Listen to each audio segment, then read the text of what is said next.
Hello friends. पिछले class में हमने आवर्त सारणी के बारे में पढ़ा था। क्या क्या पढ़ा था? वर्ग क्या है, आवर्त क्या है, ठीक है। इसके बाद हमने पढ़ा था परमाणु संख्या, ठीक है, परमाणु द्रव्यमान, परमाणु संख्या, परमाणु द्रव्यमान और इसके साथ इलेक्ट्रॉनिक विन्यास, परमाणु आकार भी पढ़ा था।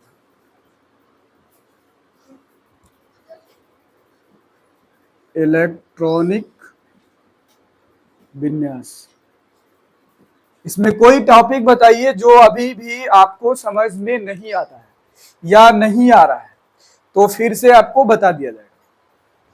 कोई ऐसा है टॉपिक?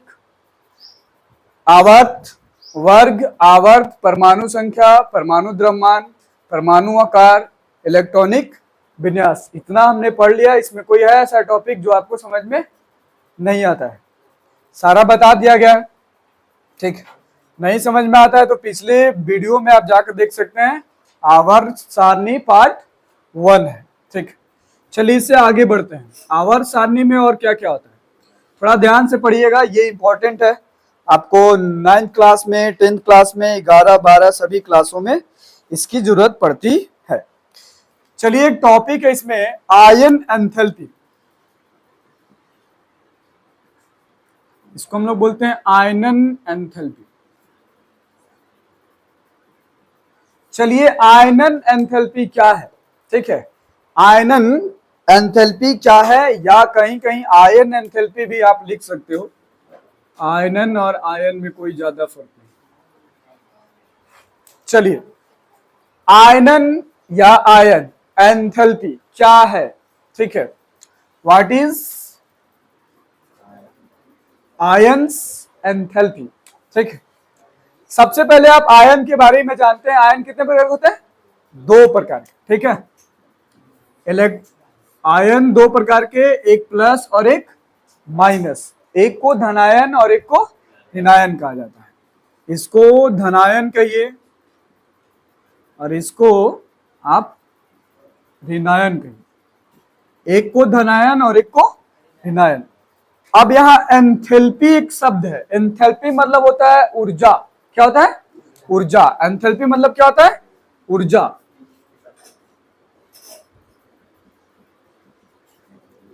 एंथैल्पी अर्थात आप लिख सकते हैं ऊर्जा, ठीक।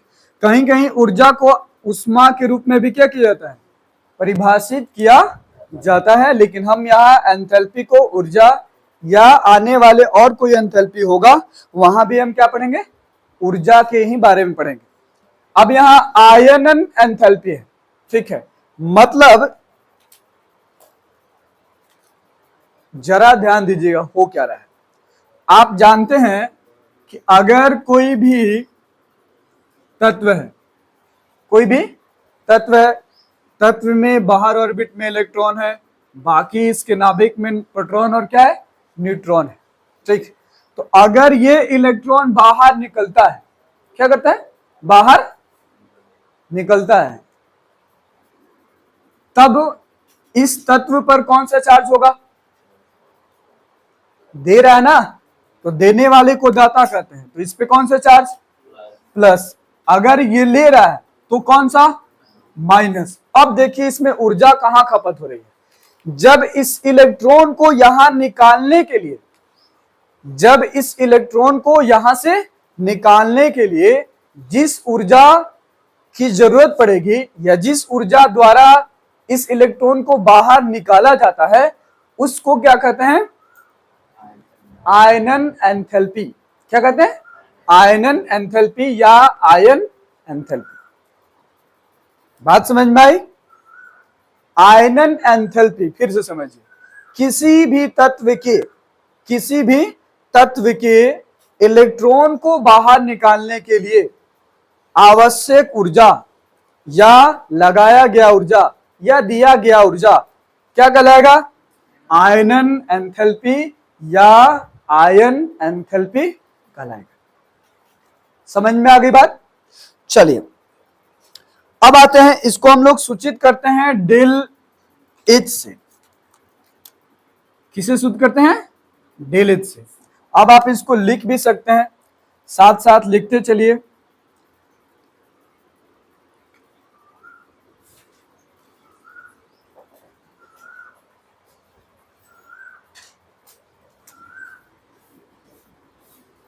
किसी भी तत्व, किसी भी तत्व के, किसी भी तत्व के परमाणु के बाह्यतम कोश में, परमाणु के बाह्यतम कोश में, किसी भी तत्व के परमाणु के बाह्यतम कोश से, लिख दो, से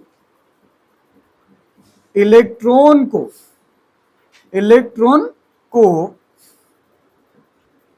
निकालने में, किसमें? इलेक्ट्रॉन को निकालने में, या निकालने के लिए, या निकालने के लिए आवश्यक ऊर्जा, आवश्यक ऊर्जा आयनन एंथैल्पी कहलाता है। आयनन एंथैल्पी कहलाता है।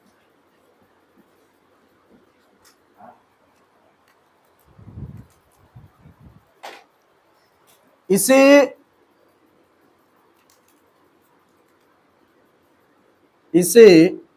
डेल एच, अब यहां इसके साथ आई जोड़ देते हैं ताकि आपको पता चले आयन से। इसे डेल एच आई द्वारा सूचित करते हैं। क्या करते हैं? सूचित करते हैं। ठीक है, उतारिए।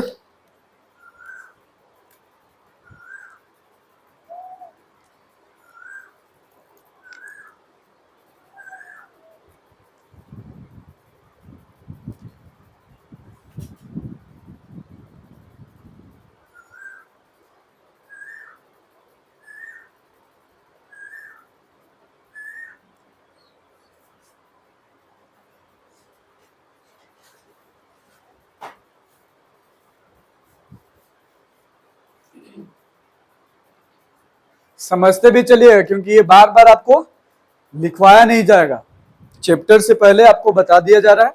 ठीक है, क्योंकि बार बार चैप्टर में आएंगे, आयन एंथैल्पी क्या है, परमाणु संख्या क्या है, जो भी। चलिए, हो गया सबका?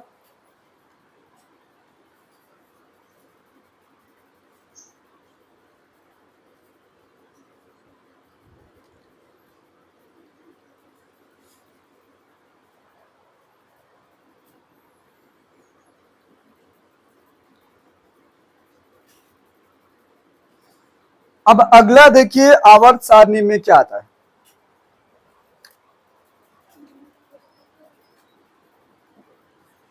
अगला जो टॉपिक है वो है विद्युत, विद्युत ऋणात्मकता, विद्युत ऋणात्मकता। ठीक है, चलिए, अब ये क्या है इसके बारे में समझना है। देखिए, अभी हमने कहा कि अगर कोई भी तत्व के इलेक्ट्रॉन दे रहा है तो कौन सा चार्ज? Plus charge. कौन सा? प्लस। और लेने वाले को कौन सा चार्ज? Minus charge. अब यहां देखिए, ऋणात्मकता की बात किया जा रहा है। इसका मतलब कि यदि संयोजी ससंयोजी बंध के इलेक्ट्रॉन को अपनी ओर आकर्षित करने की प्रकृति को या प्रवृत्ति को क्या कहेंगे? विद्युत ऋणात्मकता कहेंगे। लिखेंगे क्या? ससंयोजी, ससंयोजी बंध के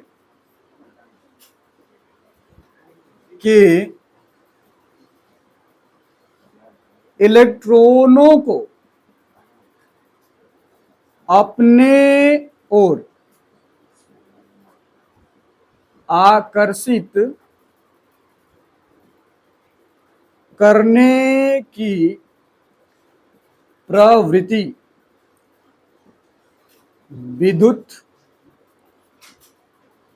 ऋणात्मकता कहलाती है।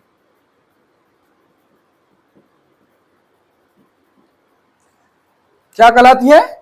विद्युत ऋणात्मकता कहलाती है। ठीक है। अब बच्चे कुछ क्वेश्चन नहीं करते हैं, हालांकि हम आपको बता दें, अब कुछ बच्चे क्वेश्चन भी कर सकते हैं। क्या सर ऋणायन और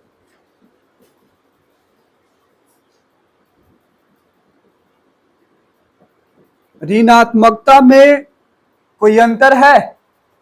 तो है। क्या अंतर है जरा समझिए। ठीक है। ऋणायन कब होगा और ऋणात्मकता कब होगा? ठीक है।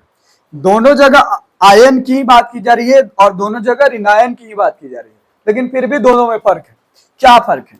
जैसे कोई एक तत्व है, जैसे मान के चलिए अगर हमने लिखा Na+Cl माइनस, क्या लिखा? Na+Cl-, तो जब इस यौगिक के लिए, जब इस यौगिक के गुणधर्म की बात करेंगे तो क्या लिखेंगे? विद्युत ऋणात्मकता। लेकिन जब किसी तत्व की अगर हम बात करेंगे, किसी एक तत्व की अगर हम बात करेंगे, तब उसको क्या कहेंगे? ऋणायन।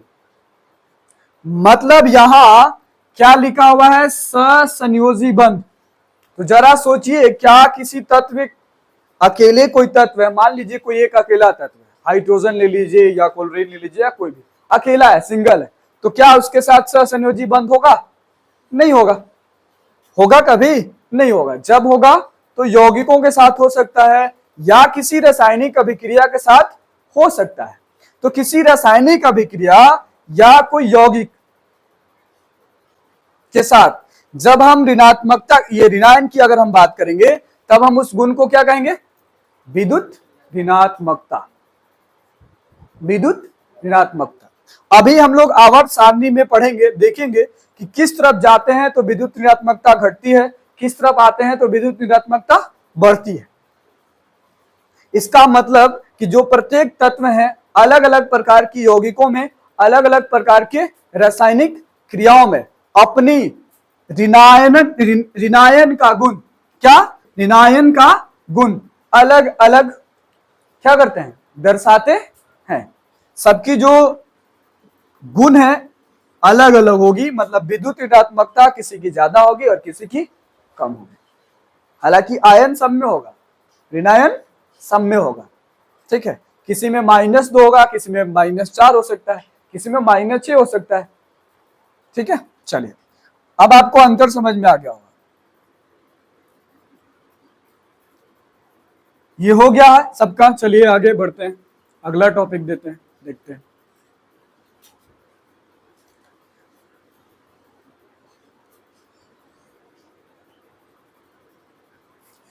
देखिए अगला क्या है। अब आपको बात करा आयनिक त्रिज्या की।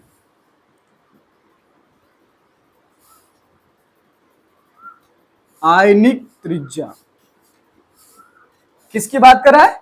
आयनिक त्रिज्या। ठीक है।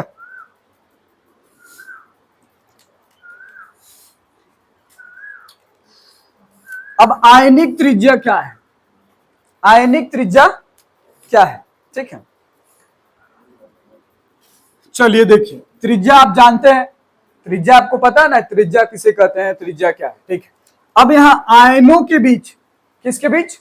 आयनों के बीच अगर दो आयन है, प्लस हो और माइनस हो, और उनके बीच की जो त्रिज्या है या उनके बीच की जो दूरी है, उसको क्या कहेंगे? आयनिक त्रिज्या। क्या कहेंगे? आयनिक त्रिज्या। तो हम इसको लिखेंगे कैसे?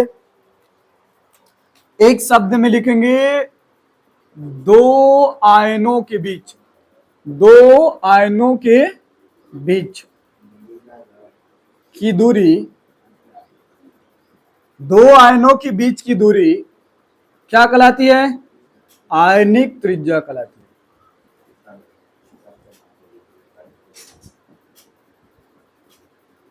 क्या कहलाती है?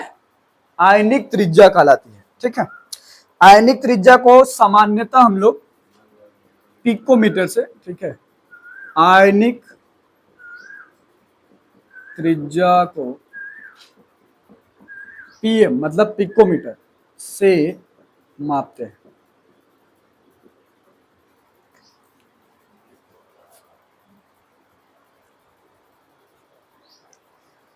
आयनिक त्रिज्या को किससे मापते हैं? पिकोमीटर से, या ज्यादातर हम लोग सामान्यतः परमाणु त्रिज्या को भी किससे मापते हैं? पिकोमीटर से ही मापा जाता है, पीएम से मापा जाता है। ठीक, चलिए एक और टॉपिक इसके साथ बात कर लेते हैं। ठीक, अब दूसरा जो टॉपिक है त्रिज्या से रिलेटेड है, ससंयोजक त्रिज्या। ससंयोजक त्रिज्या, ससंयोजक त्रिज्या, ठीक है, क्या है? तो क्या लिखेंगे? सबसे पहले तो यहां त्रिज्या की बात आप समझ रहे हैं। ससंयोजक कब कहेंगे? जब ससंयोजक, जब क्या होगा? संयोजकता होगा, मतलब दो या दो से अधिक इलेक्ट्रॉन आपस में क्या करेंगे? साझेदारी करेंगे, तब क्या होगा? संयोजक।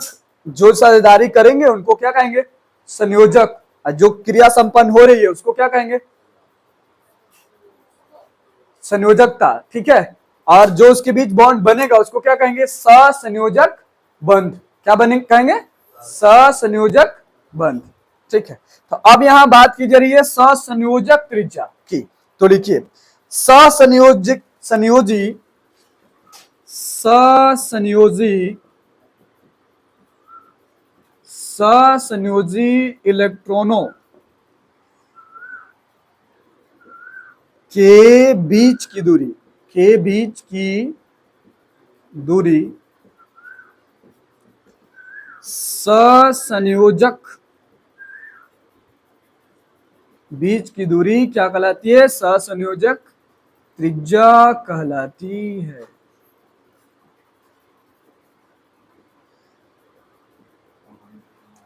क्या कहलाती है? ससंयोजक त्रिज्या कहलाती है। ठीक,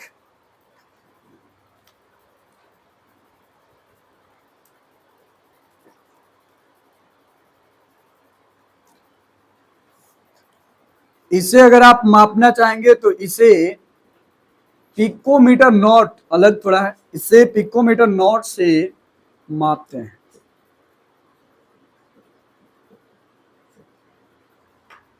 क्या करते हैं? इसे पिकोमीटर नॉट मतलब पीएम नॉट से मापते हैं।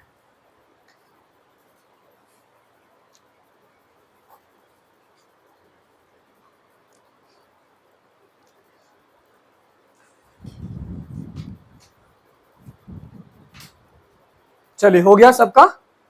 समझ में नहीं आ रहा होगा तो दोबारा पूछ सकते हैं।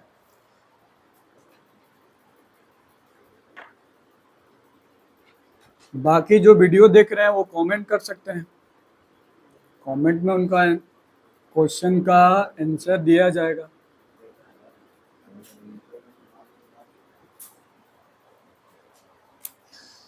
एक और ऊर्जा है जो आवर्त सारणी में आती है, ठीक है, वो उस ऊर्जा का नाम है इलेक्ट्रॉन लब्धि।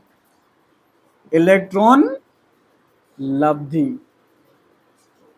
ऊर्जा, क्या बोलते हैं? इलेक्ट्रॉन लब्धि ऊर्जा। क्या बोलते हैं? इलेक्ट्रॉन लब्धि ऊर्जा। ठीक, इससे पहले हमने पढ़ा आयन एंथैल्पी। क्या पढ़ा? Ion enthalpy. वहां हमने क्या देखा? इलेक्ट्रॉन को बाहर निकालने के लिए, क्या करने के लिए? इलेक्ट्रॉन को बाहर निकालने के लिए जो ऊर्जा की आवश्यकता होती थी उसको हम लोग क्या बोलते थे? Ion enthalpy. लेकिन यहां इलेक्ट्रॉन लब्धि ऊर्जा है, या आप इसको इलेक्ट्रॉन लब्धि एंथैल्पी भी कह सकते हैं। कहीं कहीं आपको एंथैल्पी भी दिखा मिल सकता है। ठीक है, आप इसको इलेक्ट्रॉन लब्धि एंथैल्पी भी कह सकते हैं। ठीक, अब यहां देखिए क्या होगा। इलेक्ट्रॉन मतलब आप जानते हैं इलेक्ट्रॉन, लब्धि मतलब क्या होता है? उपलब्ध होना, लेना। करना, है ना। और ऊर्जा मतलब ऊर्जा, जब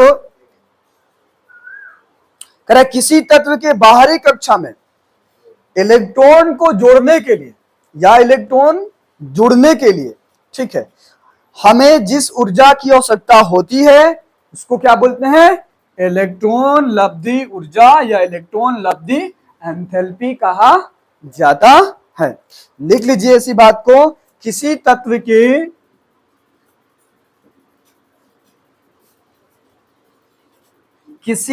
के बाहरी कक्षा में, किसी तत्व के बाहरी कक्षा में, ठीक है, बाहरी कक्षा में इलेक्ट्रॉन को जोड़ने के लिए, बाहरी कक्षा में इलेक्ट्रॉन को जोड़ने के लिए आवश्यक ऊर्जा को इलेक्ट्रॉन लब्धि एंथैल्पी, इलेक्ट्रॉन लब्धि एंथैल्पी कहते हैं।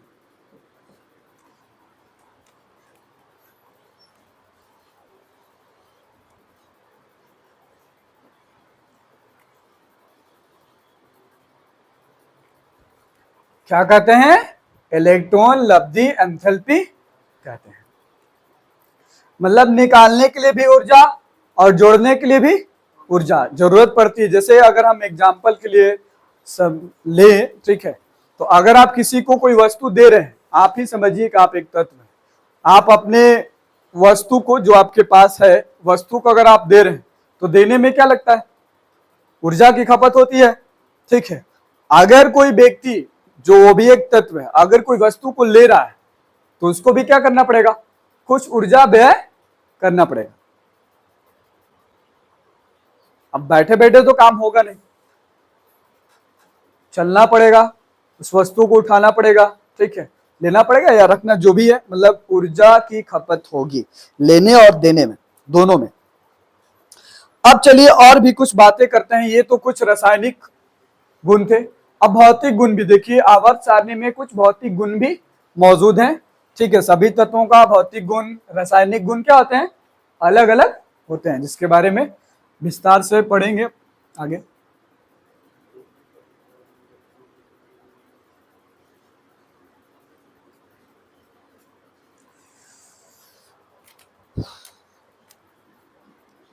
अब ये बात बहुत पहले आपने पढ़ चुका है, फिर भी गलनांक, गलनांक क्या है, भौतिक गुण है। कौन सा, भौतिक गुण है, ठीक है। गलनांक हो गया, इसके बाद होता है क्वथनांक, ठीक है, गलनांक, क्वथनांक, ठीक है। और तीसरा जो टॉपिक है वो क्या है, घनत्व। गलनांक, क्वथनांक और घनत्व, ठीक है, ये भौतिक गुण है, ठीक है, जिसके बारे में पढ़ना है। आवर्त सारणी में गलनांक सबका अलग होता है, क्वथनांक सबका अलग होता है, और घनत्व भी क्या, सभी तत्वों का अलग अलग होता है। चलिए गलनांक किसे कहते हैं। गलनांक हालांकि पीछे क्लास में आपने पढ़ा है। गलनांक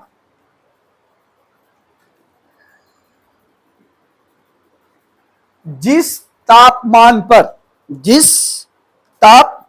पर कोई भी तत्व या कोई भी पदार्थ जम जाता है, क्या होता है, जम जाता है, उस तापमान को क्या कहते हैं, गलनांक। क्या कहते हैं, गलनांक। कहीं कहीं इसका नाम और भी हो सकता है, जैसे हिमांक लिखा रहा है, तो आपको घबराना नहीं है, ठीक। हिमांक, गलनांक सब क्या है, एक ही चीज है, ठीक। तो अगर हम लिखना चाहें तो क्या लिखेंगे, जिस ताप पर कोई तत्व, अब आवर्त सारणी की बात कर रहे हैं तो तत्व लीजिए, जिस ताप पर कोई तत्व जम जाता है उसे क्या बोलते हैं? हिमांक या गलनांक कहते हैं।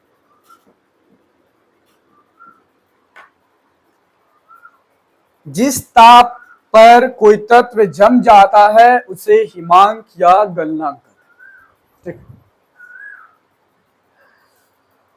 अब आइए क्वथनांक, ठीक इसके जस्ट अपोजिट। जिस तापमान पर कोई तत्व जमता नहीं है, क्या होता है? खौलता है। क्या होता है? खौलता है या उबलता है, उसे हम लोग क्या कहते हैं? क्वथनांक कहते हैं। क्या कहते हैं? क्वथनांक। लिख लीजिए, जिस तापमान पर कोई तत्व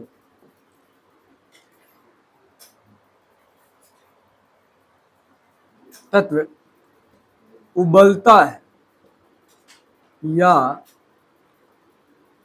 ठीक है, उबलता है, उसे उस तापमान को या उसे क्वथनांक।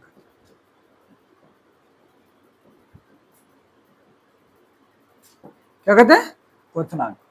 अब सभी तत्वों का अलग अलग क्वथनांक गलनांक होता है। अब आइए बात करते हैं घनत्व की। ठीक, तो अगर हम घनत्व का फॉर्मूला लिख दें तो आप समझ जाइएगा। ठीक है, घनत्व बराबर क्या होता है? द्रव्यमान बटा आयतन। क्या होता है? द्रव्यमान बटा आयतन। ठीक है, अब इसका परिभाषा लिखना चाहेंगे तो क्या लिखेंगे? प्रति एकांक आयतन में मौजूद द्रव्यमान या कणों की संख्या उस पदार्थ का क्या कहलाता है? घनत्व कहलाता है। ठीक है, लिखिए इतना, इसके बाद कहिएगा तो घनत्व लिखते हैं।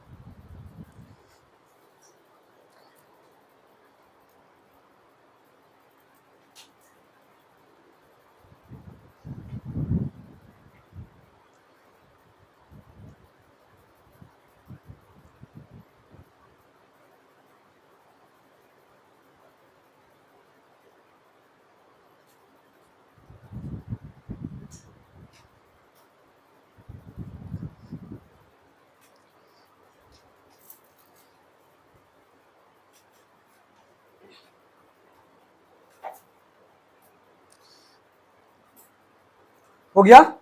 ठीक, चलिए घनत्व को भी परिभाषित कर लेते हैं। ठीक, ऊपर में लिख देते हैं।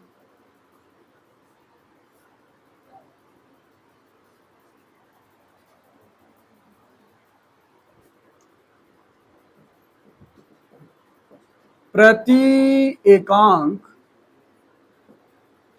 आयतन में मौजूद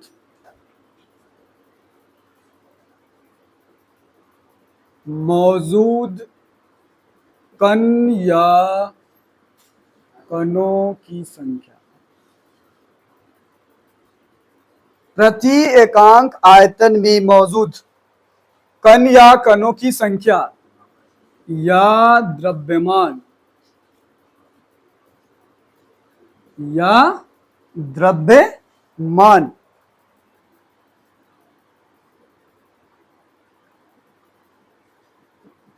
को क्या कहते हैं? को उस पदार्थ का घनत्व कहते हैं। क्या कहते हैं? घनत्व कहते हैं।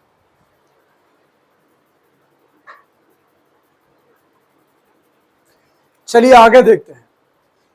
अगला जो फिगर होगा वो आपके लिए वेरी वेरी वेरी इंपॉर्टेंट है, इसलिए थोड़ा बढ़िया से देख लीजिए केवल। ठीक है, चाहे तो उतार भी सकते हैं। आवर्त सारणी। क्या? आवर्त सारणी। देखिए, आवर्त सारणी में आप जानते हैं आवर्तों की संख्या कितना? 7 है ना। 1 2 3 4 5 6 और 7 है ना।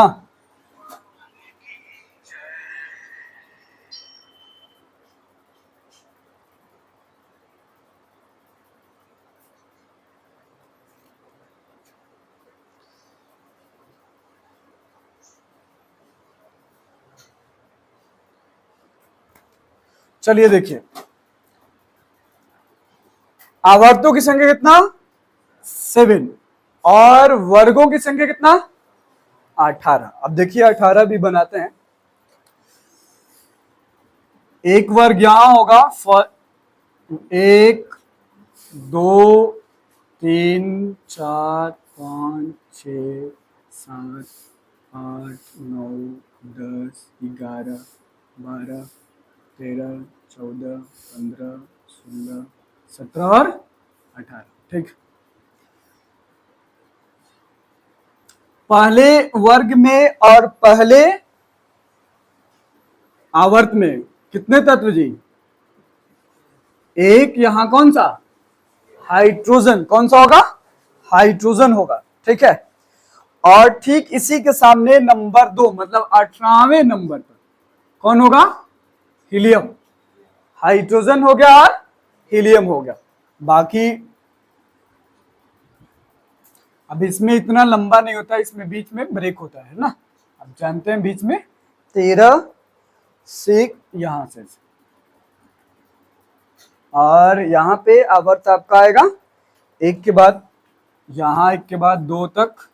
ठीक है, और फिर 2 के बाद आपका 3 4 4 से 3 और 4 से बराबर चलता है। ठीक है,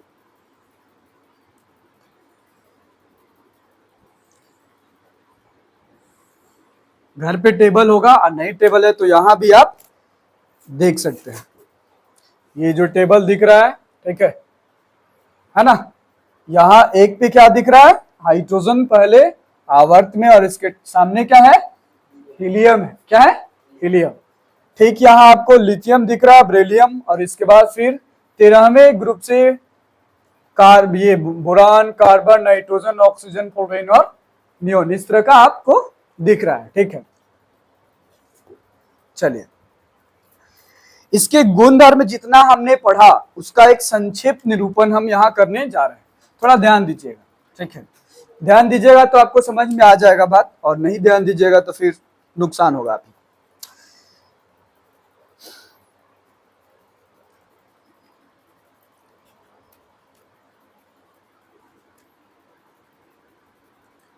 अगर हम इस आवर्त में ऊपर से नीचे आते हैं, कहां से कहां ऊपर से नीचे आ रहे हैं, कहां रहे ऊपर से नीचे, ऊपर से नीचे आएंगे तो क्या होगा परमाणु त्रिज्या, कौन सा परमाणु त्रिज्या, परमाणु त्रिज्या क्या होगी परमाणु त्रिज्या बढ़ेगी। क्या होगी बढ़ेगी। अब बार बार आवर्त सारणी में पूछा जाएगा यही चीज। ठीक है, बार बार पूछा जाएगा, थोड़ा सा ध्यान दीजिएगा समझ में आ जाएगा। ठीक है, बाकी इसके लिए आपको चार्ट पेपर मिल जाएंगे। ठीक है, वहां से आप देख सकते हैं। अब आइए बात करते हैं हम लोग विद्युत और ऊपर से नीचे क्या बढ़ता है। दूसरा देखिए क्या है बढ़ने वाला। अगर हम आवर्त में ऊपर से नीचे आते हैं, क्या आते हैं ऊपर से नीचे आते हैं, तो हमारा जो धात्विक गुण है, कौन सा गुण धात्विक गुण, ठीक है, ये क्या होगा बढ़ेगा। क्या करेगा बढ़ेगा। ऊपर से नीचे अगर हम आते हैं तो धात्विक जो गुण है वो क्या होगा बढ़ेगा। ठीक है, चलिए अब एक और है। अब ये तो ऊपर से कहां आ रहे थे नीचे आ रहे थे, कहां आ रहे थे ऊपर से नीचे। अब हम लोग चलते हैं नीचे से ऊपर। ठीक है, नीचे से ऊपर चलने के लिए देखिए हमने फिर से एक बनाया। अब कहां से कहां जा रहे हैं नीचे से ऊपर जा रहे हैं, तो नीचे से ऊपर जाएंगे तो हमें विद्युत ऋणात्मकता, क्या विद्युत ऋणात्मकता क्या होगी बढ़ेगी। क्या होगी बढ़ेगी। विद्युत ऋणात्मकता क्या होगी बढ़ेगी। आवर्त सारणी में अगर हम नीचे से ऊपर जाते हैं तो विद्युत ऋणात्मकता क्या होगी बढ़ेगी। ठीक है, इसके बाद क्या बढ़ेगा देखिए अगला। अगर हम नीचे से ऊपर की ओर जा रहे हैं, कहां जा रहे हैं, नीचे से ऊपर की ओर अगर हम जा रहे हैं तो हमारा आयन एंथैल्पी, अब इन सब के बारे में हमने पढ़ लिया। आयन जो एंथैल्पी है वो क्या होगा, बढ़ेगा। नीचे से अगर हम ऊपर जाते हैं तो आयन एंथैल्पी क्या होगा, बढ़ेगा। ठीक है, और क्या बढ़ रहा है,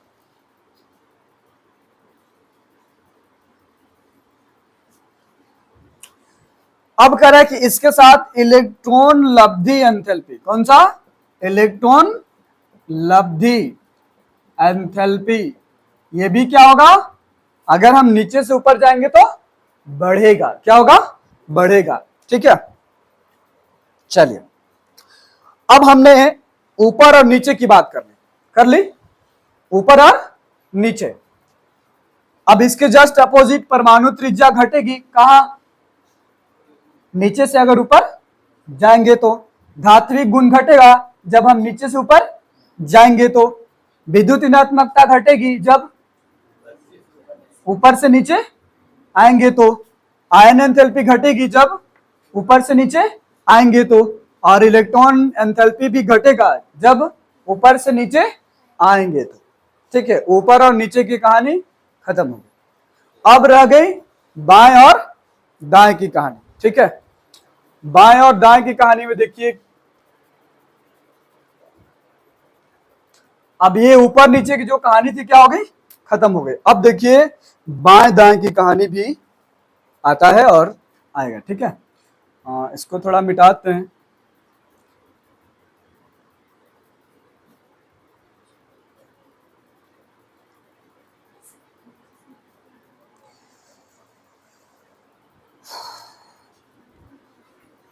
आवर्त सारणी में अगर बाएं से दाएं जाइएगा तो इलेक्ट्रॉन लब्धि एंथैल्पी, इलेक्ट्रॉन लब्धि एंथैल्पी क्या होगी, बढ़ेगी। क्या होगी, बढ़ेगी। ठीक है, जबकि अगर आयन एंथैल्पी है तो आयन एंथैल्पी भी क्या होगा, बढ़ेगा। आयन एंथैल्पी क्या होगा, बढ़ेगा। अब देखिए अगर त्रिज्या घटेगी कब, जब आप इधर से दाएं से बाएं जाइएगा, कहां, दाएं से बाएं, परमाणु त्रिज्या, परमाणु त्रिज्या क्या होगी, अगर बाएं से दाएं, हाँ इधर बढ़ रही है और इधर क्या हो रही है, घट रही है। ठीक है, धात्विक गुण भी इधर बढ़ेगा, धात्विक गुण भी क्या होगा, बढ़ेगा। ठीक है, धात्विक गुण भी क्या होगा, बढ़ेगा। तो ऊपर नीचे और बाएं दाएं की कहानी हमने क्या किया, आपको बता दिया। ठीक है, अगले नेक्स्ट क्लास में आपका जो चैप्टर है पी ब्लॉक की शुरुआत होगी। ठीक है, ये जो आपका बेसिक क्लास था, आवर्त सारणी क्या है, आवर्त सारणी के कौन कौन से पार्ट हैं, भाग हैं, कौन कौन से गुण हैं, उनके अंदर क्या क्या होता है, उनकी बाहरी जो प्रॉपर्टीज है, गुण है, उन सब के बारे में आपको बता दिया गया। मतलब सबके लिए, सभी तत्वों के लिए समान जो गुण थे वो बता दिए गए। अब आंतरिक रहा, मतलब अंदर की बात रहा कि हर, अब पी ब्लॉक में अलग अलग जो तत्व आएंगे उनके बारे में हम लोग नेक्स्ट क्लास में क्या करेंगे, पढ़ेंगे। अगर ये वीडियो अच्छा लगता है तो आप सब्सक्राइब कीजिए, लाइक कीजिए और शेयर भी जरूर कीजिए। ठीक है, मिलते हैं हम लोग फिर नेक्स्ट क्लास में। ठीक है।